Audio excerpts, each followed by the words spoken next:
I got to a point where people were asking me to be a life coach. This kind of gave me the hint that when you create a podcast, people think you are an expert in that field. Jodi Krangle is the voice behind major brands like Dell, Nespresso, and HGTV, who turned her passion for sound into a thriving voiceover empire. After 17 plus years in the industry, she's now helping entrepreneurs understand why audio branding could be their secret weapon for explosive growth. The sound that they put on this visual is just as important as the visual, if not more. You get the information from the visuals, you get the heart from the audio. The minute I hear an AI voice, I know that anything else, they have put no thought into anything that's going on now. Like I said, I'm not upset that AI exists. I think it's great for productivity. It's not good for connectivity. So it helps us produce, it helps enhance what we already have produced, but it doesn't connect us with one another. How did you get into voice acting? Why did you decide to start your own podcast? What are your thoughts on people that are doing AI podcasts? What are the benefits that podcasting gives to you? For me, it's the relationships that I get with the guests that I have on the show. You are running a successful podcast. You are doing it for how many years? Over 5 years now. We're coming up on 300 episodes. I think you never skipped an episode. What helps me do that is... Hello, everyone. Welcome to another episode of The Pod Files. Thank you so much for joining. And today we are going to talk to Jodi Krangle.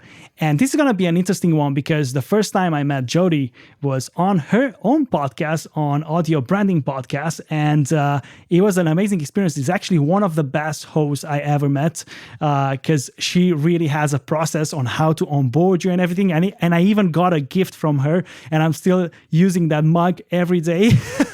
While I'm editing and all that, and it says audio branding and all that. There you go.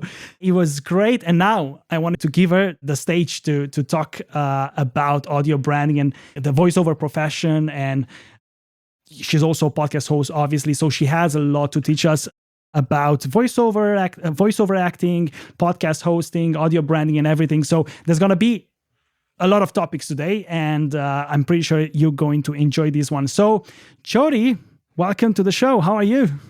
I'm doing very good, Bogdan. How are you? I'm good. I would have loved to have you here in the studio physically because I think those podcasts are a little bit more dynamic, but I'm trying my best to do this with the remote interviews as well. But first thing first, tell us a little bit more about you, where you're located exactly, and what do you do for your clients, and what do you do every day basically in audio? Well, I am based in Toronto, Canada, so north of Toronto, actually, a little bit, but and kind of grateful for that. I'm a suburb girl. Right, good. I am a voice actor. That's what I've been doing since 2007 full time. So I provide brand voice and corporate narrations and podcast intros and outros and really anything that people like that's 5 minutes of finished audio or less. That's kind of my wheelhouse. Mostly in the areas of commercials and advertising, marketing, branding, that kind of thing, which is why I started talking about audio branding. And I work a lot in tech, in healthcare, and in financial. My voice lends itself to certain types of brands and certain industries, and I'm aware of that. And the market has told me where I belong. Right. Always the market shifts everything, right? The market will tell you. Exactly. Yeah. Well, that's great. That's awesome. So how did you get into voice acting to start with? Well, in 1995-96, I volunteered my time at the CNIB, which is the Canadian National Institute for the Blind, and I was reading magazine articles onto reel-to-reel tape at the time. And it was a while back. And I really liked the voicing, but I also liked the tech. So I wasn't intimidated by that tech, which told me that maybe this was something that I could make a living at, because really, even by then, you kind of needed to run your own stuff. Not everything would be done in a studio. I didn't really know what voiceover was until probably like quite a bit later. It kind of percolated in the back of my head for a while, and I was in SEO and internet marketing up until 2007, basically. Started in 95, went to 2007, got really bored when Google became the only thing that was worth promoting to. Yeah. That was just so boring to me. Why? I find that fascinating, to be honest. Even though it's one platform, to me, like getting discovered on Google, it's harder and harder, and the struggle of doing that, to me, is kind of like a challenge. So I love a challenge. It used to be more of an art and a science, though. And now, I mean, content is everything. Also, you're getting into the realm of AI being the search engine. So Google is even not as important as it used to be. And Correct. and that's weird to me. But honestly, I don't care anymore. It's not my wheelhouse anymore. Good. And I'm happy to leave it to someone else. Good. But yeah, right in the beginning of the internet, I was on there promoting a songwriting website, actually. I had a songwriting resource called The Muse's Muse back in 95. It lasted until 2016. And by then, my voiceover career was way, way too much time to be able to handle that website as well. And unless I was going to make it a huge, big social media empire, it wasn't going to go anywhere. It was just one big resource. I mean, it had a message board, it had a radio show, it had all sorts of articles that were coming on a regular basis. It was pretty big. But I wasn't at that point songwriting anymore. I was facilitating for other people. So it became more of a, how much am I going to put into getting other people what they need and putting my own needs to the wayside? And I couldn't juggle things anymore. It was my baby for a long time. But while I was running that, I needed to know how to promote it, and I had no money to promote it.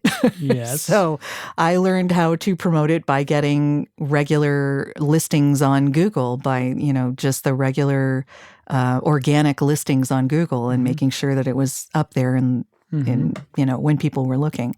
And I started selling my services doing that for other people. So that was how I promoted my own stuff for a while. And then in 2007, like I said, I got really bored, and I was like, okay, maybe this thing in the background that I've been thinking about, maybe I should just do that. And I put up a website because I knew about websites. And away I go. But, I had a lot of things to learn before I was really before I was good at what I could do. Because I had to learn that it was actually acting. That's the thing. Like, you may be able to speak, and you may be able to speak well, but can you speak someone else's script so that it sounds like it's your own? Got you.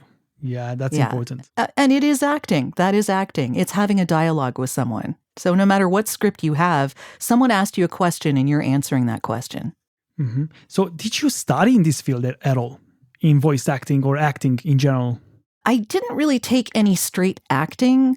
But I have had multiple sessions of coaching with all sorts of different coaches, and I still do it to this day. In fact, I think May 8th was the last time I participated in a coaching session. So, I mean, I still do this, 17, 18 years later, I'm still coaching. And I think that's good, because the minute you stop and think that you know it all, you're dead in the water. That's it. 100%.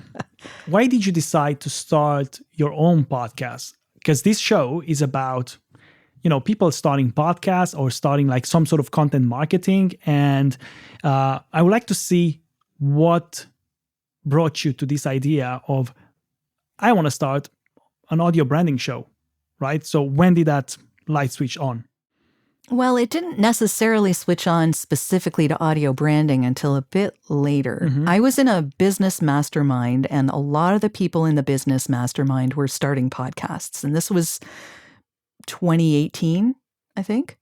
And I'd been in that mastermind for a little bit and was watching everyone's progress and stuff like that. I had fought it for so long, and I fought it because I'd already done the whole creating a resource for other people route. Like, my songwriting resource it took a huge amount of my time. It had a newsletter. It had all sorts of other promotional things. I mean, and it was really for everyone else but me. Do you know what I mean? Like, Yeah. because by that time, like 2 years in, I probably wasn't really writing songs anymore, sort of, but like I was facilitating for everyone else. And it was fun. I learned a lot administration-wise, really enjoyed that part of it. And I loved getting to know the internet better. That was a playground for me, and I really enjoyed that. But at some point, I just had to, and it wasn't making money. So at some point I had to go, well, okay, this is taking a lot of my time. I'm not getting paid for it. It's nice to get some recognition and for people to understand that I'm helping them, but like, I need to make a living. I need to keep a roof over my head. Like, this is not helping me. And so I kept doing it for as long as I possibly could. And the way that I kept doing that, the tenacity it took to keep on doing that, I wasn't as excited about starting that kind of thing all over again. And I knew inherently how much work a podcast was going to be. So I didn't want to commit to it until I was certain that I could actually find out what my passion was. And my passion that continued to be my passion, that I didn't lose passion for after I started it. Good. Yeah, that Which could is, happen. That's the trick. And it can totally happen. And that is totally what happened with the songwriting website. So I know how that can go.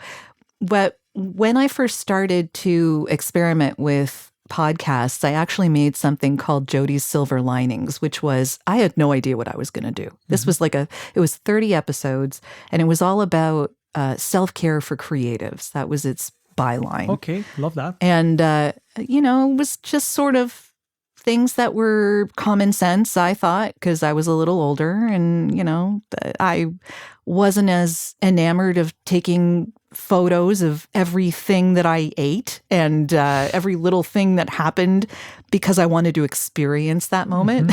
Yeah. Just giving people permission to not have to be productive every second of the day. Well, that's a change. Yeah. I mean, one of those mind-blowing kind of things that lots of people didn't really understand or want to understand. For me, my peace is really important for me to be able to continue and do something productive later. So if I don't have a moment of peace, I can't come from a full cup. Do you know what I mean? Like, I can't. Jodi, question here. If you would stop now for 3 days, would anything bad happen to you? If I stop? Yeah, 3 days. I mean, it would depend on how completely you needed me to stop. Completely. Like you would go somewhere in a forest and you have no access to internet. Would everything around you be able to function? I mean, or will you lose my business would probably go by the wayside a little bit. I don't really have anyone else to answer email but me.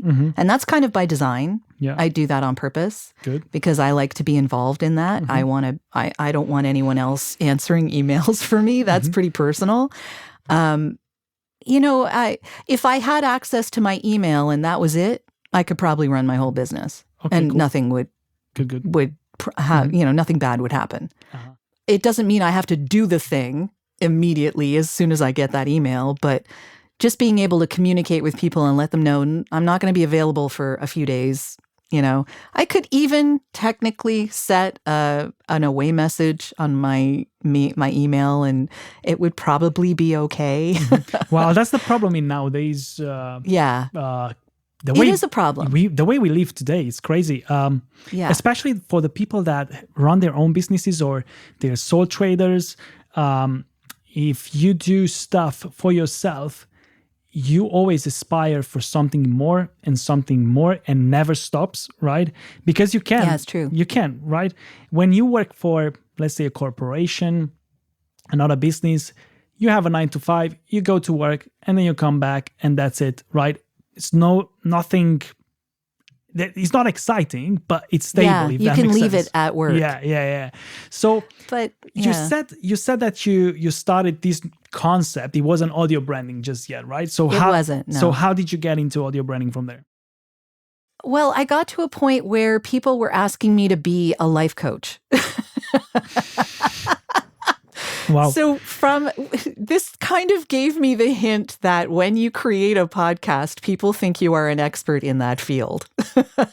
Well, that's a new thing. That's what happens, right? Right. So when you put out a podcast and you talk about something on a regular basis, they start to think that you know what you're talking about. Correct. Well, you're an expert in the field because you're talking with so many experts, right? So you could say. I mean, I'm still learning, right? So what happened for me was I realized that what success for that podcast meant for me wasn't something I wanted. So for me, what that said was, this is not the topic I should be talking about. Okay, cool. That was the hint it gave me. And at that point, I was like, well, what do I have a passion for? What do I really care about? What makes me want to get up in the morning and be excited about my life? And audio and the power of sound and how it influences us, that's what gets me up in the morning. Like, I think that's the most amazing thing to talk about. And 5+ years later, I'm still talking about it. But I decided to name it audio branding because at the time, audio branding, sonic branding was still fairly new in the North American market. And I mean, Europe has been doing it for years. But it was sort of something that was not really thought about. And because I'm a voice actor, because I'm lending my voice to an audio brand on a daily basis, I wanted the people that I work with and the people those people work with to be able to explain why the sound that they put on this visual is just as important as the visual. If not more.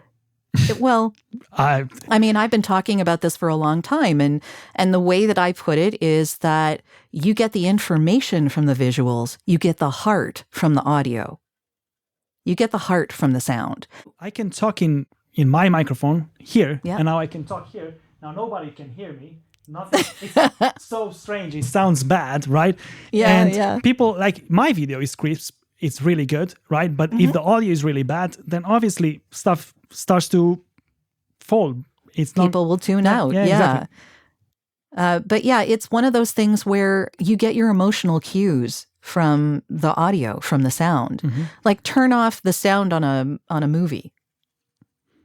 And okay, I hate horror movies. I wanted to hate them. say that, yeah. I cannot watch them. I find it really, really hard because the sound influences how I am supposed to experience that jump scare or that gore or whatever it is. I don't care for it. It's not my thing.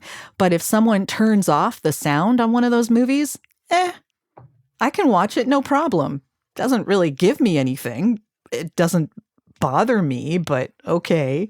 But because all of the emotional context has been leached out of it, it no longer scares me. About the horror movies, that's quite interesting because I experienced that one time when there was a horror movie. We were watching a horror movie and nobody was really scared, if that makes sense. And it felt like, it's okay. It's not too bad. And then I started turning the volume up and it was like really loud. And suddenly everything started to become so much scarier. Just because all the background noise and all that stuff, it's preparing you to be scared.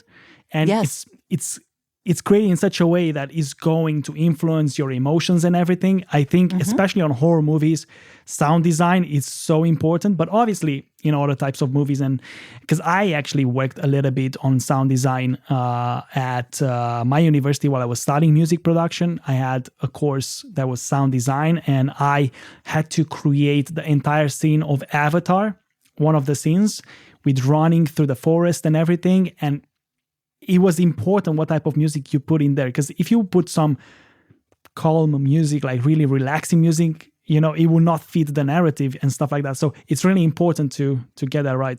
Yeah, it definitely is. It gives you the cues. So, yeah, it's super important. And I think it's just as important in advertising. I don't think a lot of advertisers get that either. Unfortunately, or fortunately, depending on how you look at it, right now, visual advertising is the creation of little mini movies. It really is, because otherwise it's not going to hold our attention. Mm-hmm.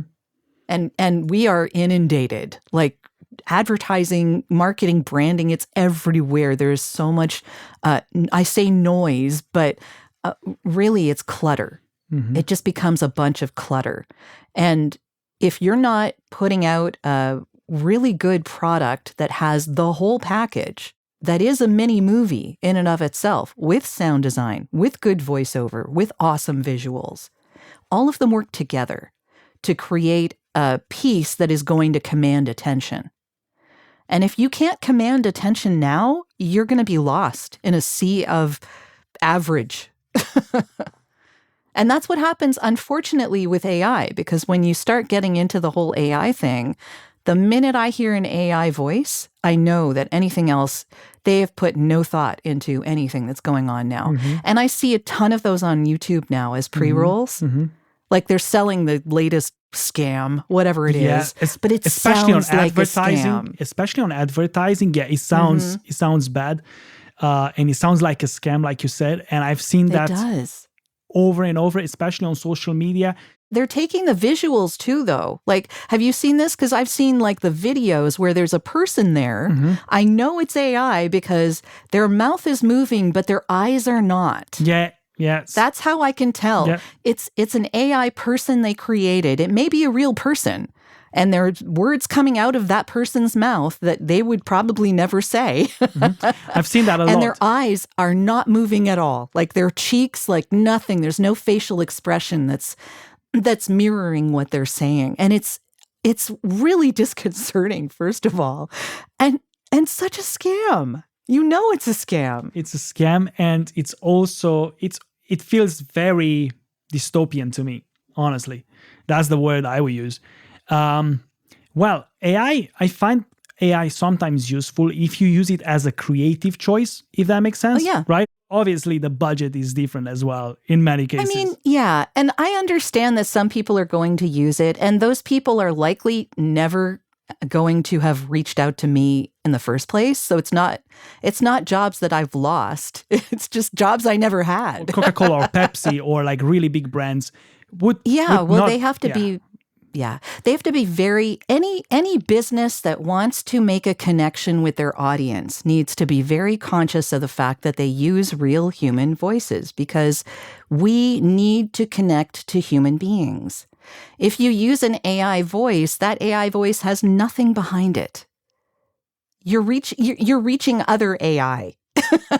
If you want to reach a connection with a human being. What are your thoughts on people that are doing AI podcasts? That to me sounds so ridiculous. Yeah, I can't see the point of that. I really can't. The only thing that I really like is when people use it in a creative way. Have you seen The Baby and the Dog? Yep. Yeah. Okay. That's fun. So that is a creative way for someone who writes a really funny script to be able to make an AI podcast that is worth listening to. Mm-hmm, mm-hmm. See, I thought that was brilliant. Yes. And now everybody's copying it, right? But, Yeah. Anyway, but that was brilliant. That's a fun use of it. And I'm not saying AI is always bad. I'm not saying that. It's great for productivity. It really helps us not stare at that white page, you know? It gives us ideas. We could even go in the total opposite direction that the idea it gives us. Correct. In fact, when it comes up with ideas, and I've heard this from some advertising execs, they go and do the complete opposite thing, because whatever it came up with is the middle of the road thing that is expected that they got from an amalgamation of all the data. Yeah. And if you want to be different, you have to go in a completely different direction. But at least you know where the middle is. Correct. It's almost like a GPS system, the navigation on your car. Because I just experienced this today. I was driving down the road and the road was closed. So now what I had to do is go where the robot doesn't tell me to go. right? Because the road is closed, right? So the GPS would tell me, go that way because it's fine. But all the signs and everything was showing me like, no, it's closed, road works, everything. So I turned the car around, and then the GPS obviously would keep trying to tell me like, no, you need to do a U-turn. You need to do a U-turn. And I had to go far away until the GPS actually said, you know what, go forward 2 miles ahead and then go there. And then it started to reshape. So I think AI sometimes is doing that as well, where it tells you to go one way. It doesn't know the context of what you're trying to achieve exactly. You need to give it a lot of prompts in order for it to understand exactly what you're trying to do.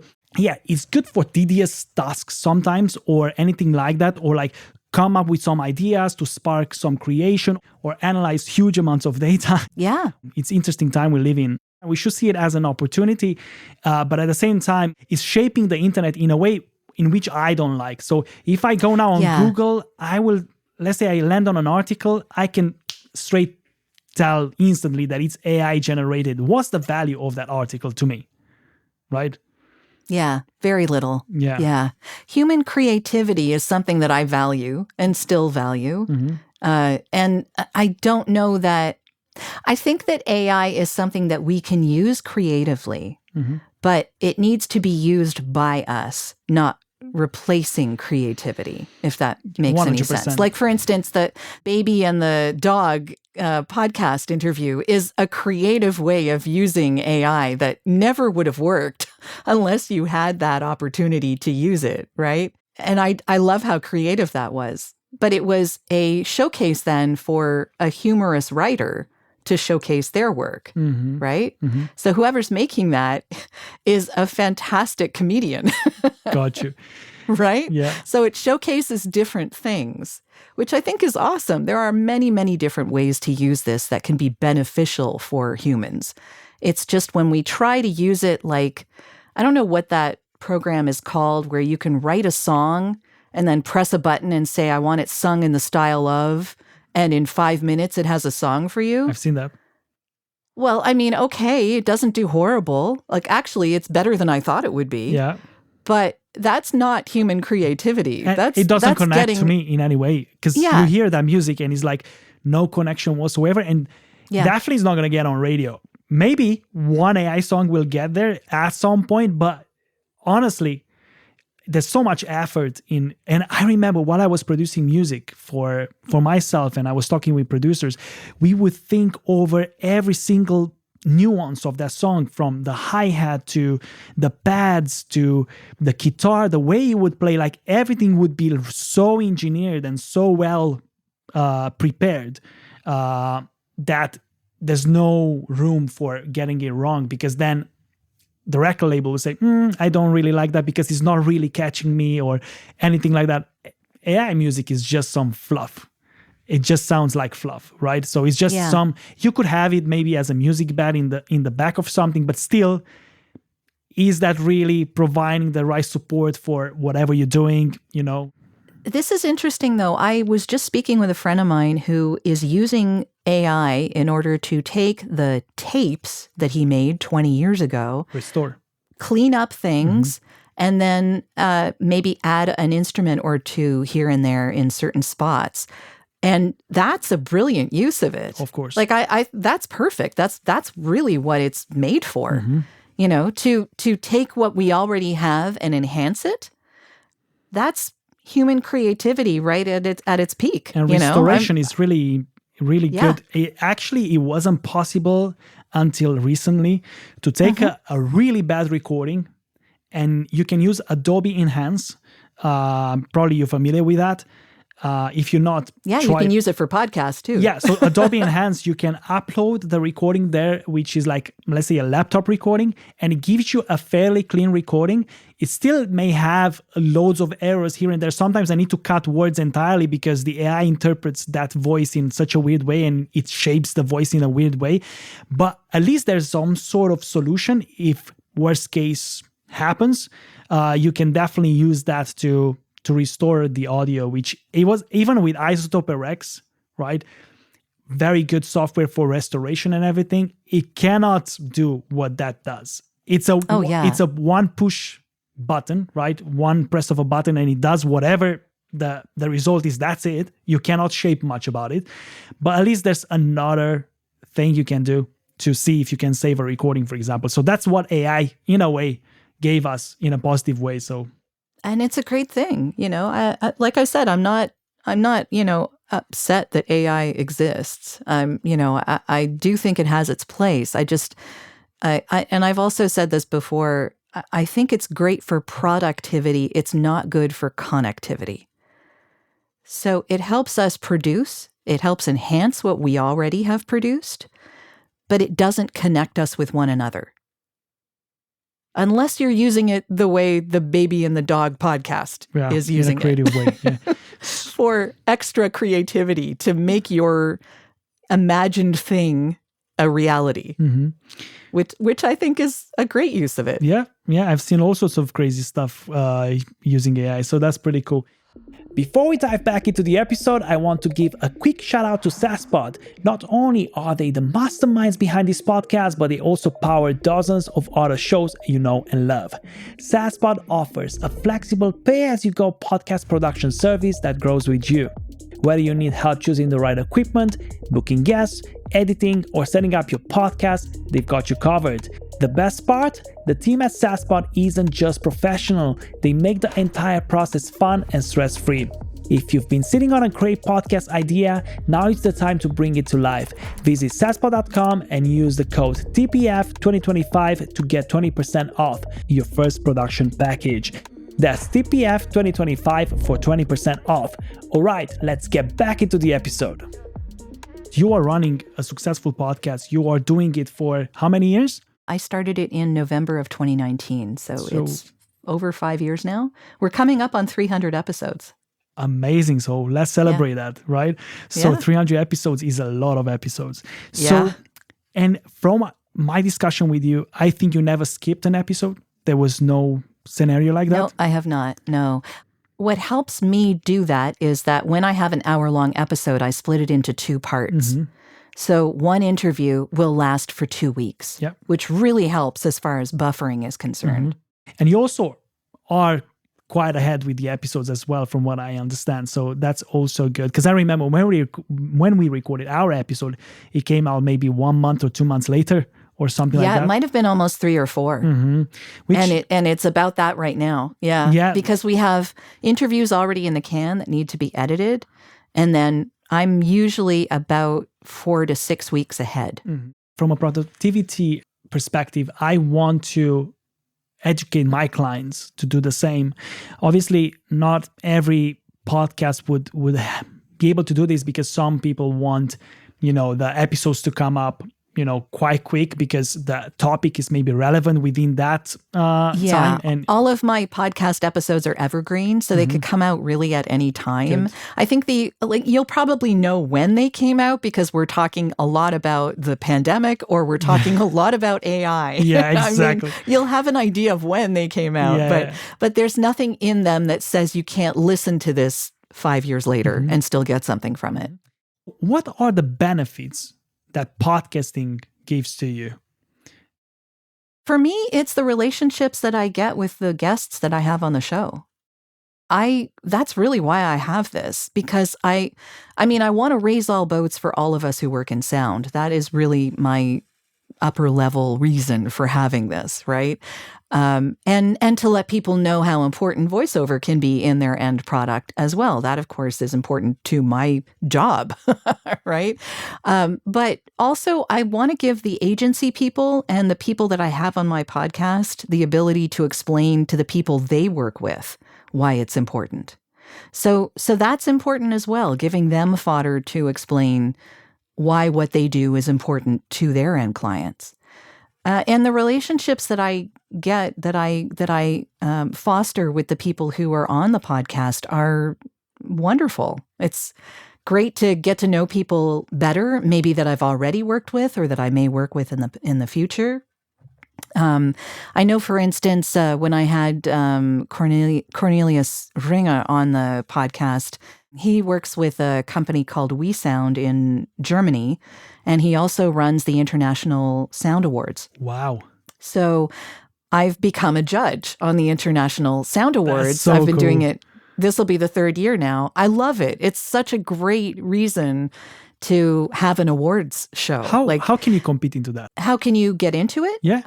I've been posting about it on social media for a while now. I think this year, I think the deadline has passed, but usually the deadline ends around like late May, late-ish May, like the 20s in May. Yeah, anyone can submit anything that they feel that they've participated in, done, that made the world sound better. I love that. That's so good. Yeah. Yeah.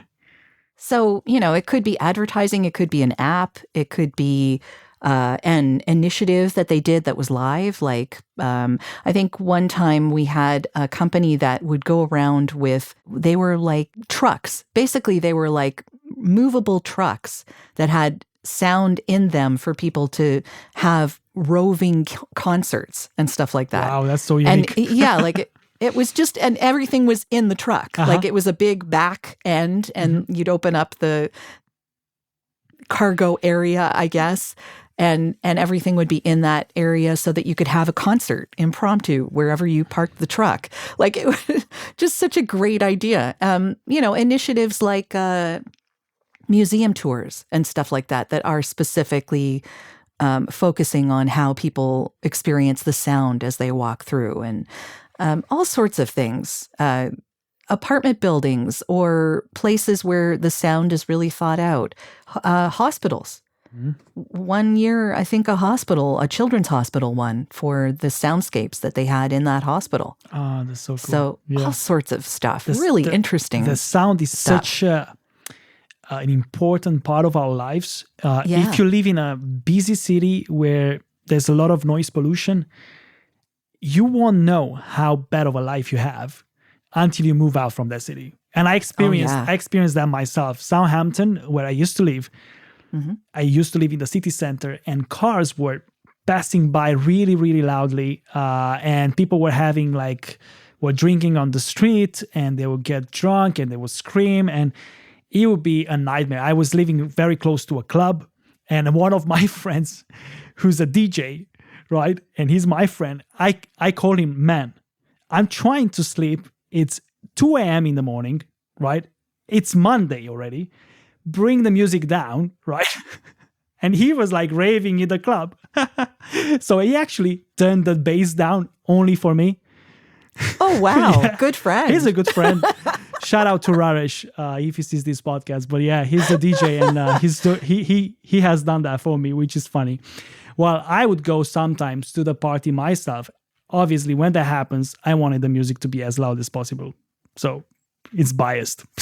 Of course. You got to be careful with your hearing, though. Yes, like, you do. Like wear some earplugs. Yeah. That's really dangerous.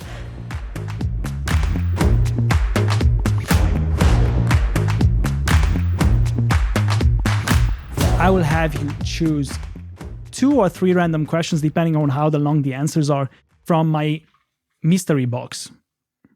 Right? So I've got this mystery box. They have nothing to do with audio, podcasting, anything. Okay. They are just random questions. And I'm game. I want to see what your answer is gonna be. So Okay. are you ready for me to choose for you? Because obviously we cannot do this through the computer. Yes. So Totally fine. Go ahead. I'll choose this one. So let's see. Yeah, this is an interesting one. And one part of this game, which I like, is that sometimes I choose the same questions, but people have different answers to them. And it's quite interesting to see where we go. So if you had a time machine, but could only use it once, would you go to the past or the future, and why? If I could only use it once. That's interesting. I would probably go to the future. But you might need to stay there, though. I mean, okay. To the future. I'm just more interested What in year? the future, to be honest. What year would you want to go to? Oh, probably at least 100 years further than this. What do you think would happen then? I'm hoping it's not a black nothingness. But I would hope that in 100, 200 years that we've resolved some things.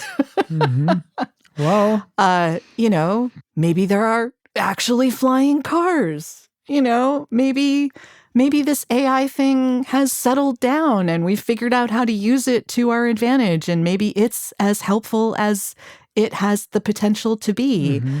And, maybe we've gotten rid of this whole money thing and we're like, I love Star Trek. Like, I wanted to say that in Star Trek, they have no money anymore.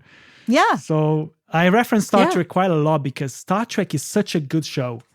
Well, it had so much heart and it had so many wishes for our good potential, which I think I like to be optimistic. I would rather be optimistic than pessimistic. Yeah, so me too. I wanted to see the better of what the future would bring. Maybe we're going to get something that I'm excited about if it happens in 100 years is the replicator. Oh, yeah. So getting food, any type of food replicator. Any type of food. I'm just going to order pizza. Yeah. The only one issue I would have with that is what is it making the food out of? From particles and stuff. So atoms coming together. I'm not sure exactly how is that done, but well, I would want to know what it's making it out of. If it was just particles from the air, then sure. But if it's like got to have some kind of like paste of some kind to make it into something, I want to know what's in that paste. Spock will figure it out.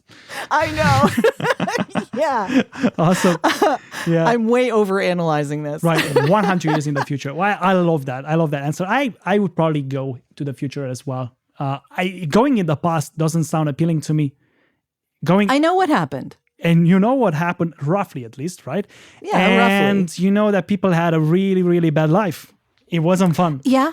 At all. And a lot I of dying. wouldn't change anything about my own life either. There's not anything that I would go back to change because I am who I am because of what happened in the past. Me too. I love and that. I'm okay. Awesome. Next one. You enjoy this? Sure. So let's have a look. Well, this one, for whatever reason, this question always comes up. I have it only once in this box, but almost every episode it comes up. So what's the strangest thing you ever Googled? The strangest thing I ever Googled. God, can I even remember? I don't even know how to answer that, honestly. I mean, I think we all have really weird stuff that we just want to know, well, why does this happen? Or what is this about? Or seriously, I can't even remember. It probably was a definition of a word or something that I heard someone speak. And I wanted to know what context it was usually used in. Or maybe what was the strangest thing you used AI for? Because sometimes you can ask AI certain stupid questions and you can see what it's going to answer. I actually asked AI once, like something, I'll tell you a story. It will save the question. So, you know that on ChatGPT, you can go and you can ask certain things, but at some point you're going to hit a certain credit limit. If you have the free version, it's going to tell you like you need to buy the next package or something. I have never hit that limit. I hit it because I gave it a huge amount of data to process some keywords for SEO purposes. And then he said, no, I cannot do that. You need to buy the premium account and whatever. And I told it, listen, if you give me this answer, I'm going to buy the package. But you need to give me this answer first as a demo. He actually gave me the answer. Oh, yeah? Yeah. Did you buy it? Of course not. So you taught AI that we're liars. Nah, I didn't taught AI that we're liars. I made sure that I'm negotiating my way through it. And AI believed me. So it's not smart enough for a salesperson to understand that I'm just actually trying to get something for free. So that's fun. Yeah, but you trick it once. I don't think you'll be able to do it again. Do you think so? I think I could. I don't know. I'd like to see. I'll try actually. It. Let me know. I'll let you know if that happens. So okay. Awesome. So one more question and that's it. Sure. Boom, boom, boom. Yeah, I think you're going to like this one. If you could instantly master one skill unrelated to your career, what would that be? Oh, drawing, artistry. Drawing? Yeah. I like that. Being an artist. Yeah. I would like to. Yeah, I always wanted to. I suck at it. But I always wanted to. I got the musical end of things, which I'm very happy with and don't have a problem with that. It's either that or piano playing. Right. Piano playing, you love that. Yeah, because I'm a singer and I've been a singer since I was 6, but I've never really known how to accompany myself on an instrument. So like piano or guitar or something like that, like I don't really have another instrument. So if I could just like instantly learn something, maybe guitar, maybe piano, something like that, something that would accompany, that would be great. If you want to learn art, if you want to learn how to draw, one of my new clients, Christine Art, that's her YouTube. Go and check her out. She's really good at that stuff.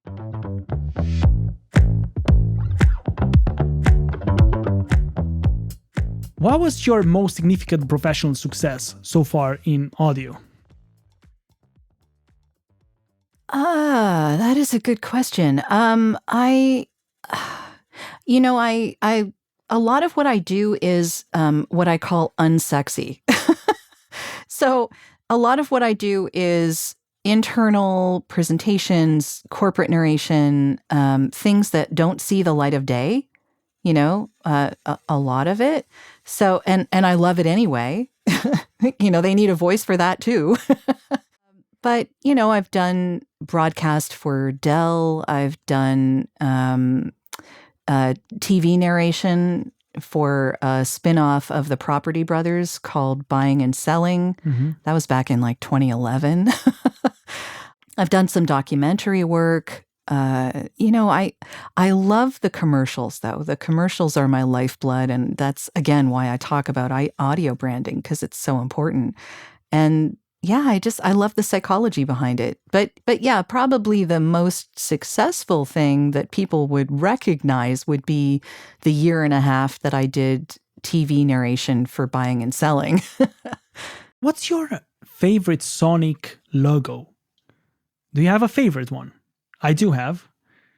That's a good question. I don't know if I have okay.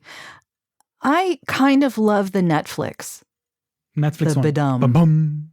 Yeah. It's a good one. I kind of love it. And I love it because it sets you up to be excited about what comes next. Yeah, exactly. That's the sound that's the feeling, that's the emotion I get from it. I love it. This big thing that you're going to witness now. Here you go. Exactly. Right? Like, I love that. I love that. I really like the McDonald's logo also because of how it came to be. What's the story behind that? Yeah.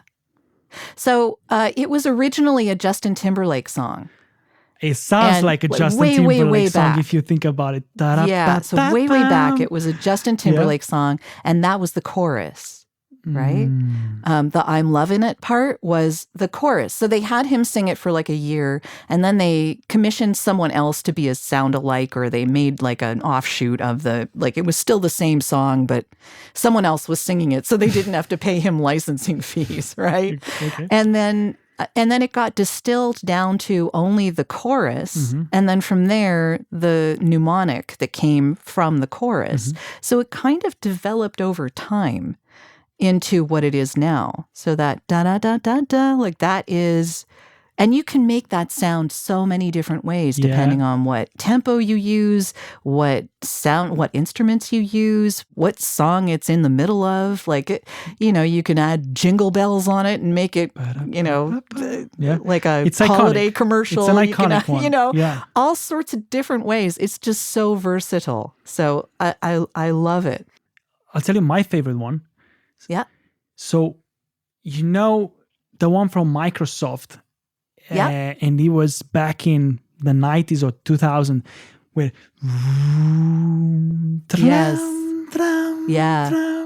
that one brings so much memory to me, and it's so how I wanted to see technology always, right? Yeah. It made that excitement for you. It made that excitement. It gives you that here is your computer, here's the universe, right? Here's another universe you can explore. That's how I felt about that Sonic logo. And it's one of my favorite ones, to be honest. Yeah, no, I agree. I'm a PC user from way back. I had a computer in '86. Yeah, because I have here a question that wants to explore. I want to explore a little bit your nerdy my side nerdy of it. side. Yeah. Okay, yeah. I'm a giant nerd. Yeah, I saw that on the bio. Yeah. Good. So if you like Star Trek, definitely you are. Like myself as well. One mistake from which you learned a valuable lesson? Well, when I first got into voiceover, I thought I knew everything, which was, big mistake number one. I got my first demos done at what they call a demo mill. And they call it a demo mill because basically they'll take your credit card, they take anyone's credit card, and they produce something for you, but they give you no instruction. So what I produced was me sounding pretty, but absolutely making no connection to what I was talking about in a very nicely produced demo. Right? Nice. So it sounded awful. And when I started, this was back in 2008, when I put it on the message boards and said, hey, look at this, isn't it great? I'm ready, Mm-hmm. They all listened to it and went, no, actually, you're not. And this sucks. And here's why. At least you got the feedback, which is good. I got the feedback. Oh, yeah. Message boards were a very good thing to have back before the social media took over. Mm-hmm. So this was before Facebook, right? So when I went on there, the person who was the loudest criticizer was the person that I asked, what do I do? Okay, so I spent all this money now. I have nothing. Mm-hmm. What do I do? I'm dead in the water now. Like what else do I do? And he took me under his wing and told me how to act. Shared with me that it was actually an acting job, not just a speaking job. And, from that mistake, I learned how to actually look at this, that it is actually an acting job. And it took some time. It wasn't like I learned overnight. Got you. Very interesting. Have you ever had the opportunity to do voiceover acting for something you disagreed with? Not really. And I will say that pretty instinctually, I know what I feel like I can do and what I feel like I can't. And it takes a lot. It takes a lot to get me there. It really does. Like, I can usually come up with an idea of, well, this person thinks of it this way, and it's a business, and I'm a business, and I may not buy that product or service or whatever, but it may be really good for someone who needs it. So I can usually get past stuff like that. Mm-hmm. But there are certain things that I just don't do. I don't tend to talk about politics or religion. Mm-hmm. Those are two things that I sort of try to keep out of that make me a little... I've done some political stuff, but I have to be really careful about where I align. Mm-hmm. And it's really hard for me to do something that I'm not aligned with. Of course. And it's also your voice is personal. It's your voice. It's unique, right? It's coming from your body. So if you align that thing with something you don't really believe in, it can be hard to get the voice into the right place, but at the same time, I'm not thinking of it as, in general, if it's like a big thing that a lot of people are going to hear, then I want to be very careful about what I put my voice on. But at the same time, it's not about me. I'm the voice under. I'm not the voice over. I shouldn't be the focus. That's not what I'm there to do. I'm there to enhance, right? So it just depends on the project. But there are some things that I will just say no to. I don't think I've done anything that I'm really embarrassed about, is what I'm saying. That's good. That's what because you want. I knew in my gut that I would be embarrassed by it before I decided to take the job. And it's not worth it, honestly. Yeah, exactly. Yeah. Good. Right. So that was an interesting one, and we explored quite a few topics and ideas. Do you have a question for me before we stop? Sometimes I ask that to my guests. Well, I ask all of my guests when they come on the podcast, and I may have asked this of you when you were there, if you have an early memory of how sound moved you. Yeah, and if you want to listen to my interview on the Audio Branding Podcast, you can go, and obviously other interviews with great experts, because I listen to a few episodes. I'm not a regular listener, I must say. But no, that's fine. But your music is on every episode after 150, though. Yeah, I know. So go and listen to that. I answered to that question, I remember, was when I went into one of those rehearsal rooms where I had to go for an audition to be part of a musical group for a band and stuff like that, a vocal band. And there was an older generation of musicians in there playing drums and piano and all that. And he was really, really, really loud. And he was so loud that actually the floor was shaking. And that's when I said, Ooh. You know what? This is what I do. This is what I want to do for a living. I like that. Right? It was really heavy stuff and it moved me. And I was a kid and the impact is staying in my memory forever. So yeah, I like that. So how old were you when that happened? I was 8. Oh, okay. I was 8. Yeah. And for me, that was enough. And it was also a place where the guys were a lot older. They were like in their 20s or something, right? They were all like very ancient. Ancient. Yeah, exactly. They were very rock, right? To an 8-year-old. They were very heavy. They were dressing up like, almost like rock stars, if that makes sense. And maybe that had an impact as well. And they were like image. Yeah. It looked like they were enjoying that so much. And I remember, I said, wow, this is so cool. And even remember the smell of that place. It was It was very dusty place. It was smelling like dust all the time because everybody was coming in and out from there, and it would also get very hot in there as well during summertime. So it felt like a place where you can go and you can play music and you can enjoy. It was good. It was good. So Jodi, thank you so much for being a guest on this podcast. I hope. Thank you for having me. Yeah, maybe we're gonna get you again. Not maybe. For sure, we're gonna get you again because I want to run this for as long as you run your own show. Hopefully, I'm gonna have the stamina to do that because it's a lot of work, and obviously the budget is also quite high for this podcast because I'm having the video podcast and audio podcast and everything. So. Yeah. But thank you again for coming to the show. And you guys, if you really love this episode, subscribe on YouTube. That's really, really important. Leave a comment. Maybe Jodi will engage with you in the comments. If you have any questions about audio branding or anything like that, go and visit Jodi's website. Can you cue your website and where can people find you really quickly?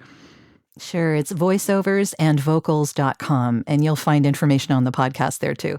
Go to her website and have a look around. And guys, if you love this video, obviously you can like it as well, share it. And on the audio podcast, because we have an audio podcast version as well, go and leave a review there on Apple especially. This really helps the algorithm to show my podcast up on that network. So thank you guys for joining, and I'll see you next time. Bye.